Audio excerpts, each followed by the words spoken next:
Discord won't open on your PC, it could be due to corrupted files, background processes, or software conflicts. And you can try these troubleshooting steps to fix it. So first of all, if you have opened the Discord application on your device, you can simply go ahead and close it completely. Right-click on the Windows icon, go to Task Manager, and if the Discord is running, right-click on it and then click on End Task. After you do that, restart your PC. A restart can resolve temporary issues, and you can run the Discord as an administrator. Search for Discord, right-click on it and select Run as Administrator, and try using it. You can also delete the temporary files.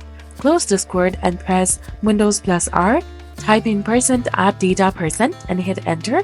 From here, find the Discord file and delete it. Do the same in %local appdata% and relaunch Discord. Now check internet connection. Ensure that your connection is stable and disable any VPN or proxy temporarily. And you can also try updating or reinstalling Discord. Download the latest installer from discord.com and run it, and then install through the control panel, and then download and install the latest version. You can also go ahead and check for Windows updates. For that, go to Settings, now go to Update and Security, and then install any updates if it's available. You can also try disabling antivirus or firewall temporarily. They may block Discord, so disable them and try launching Discord again. And if it works, add Discord as an exception.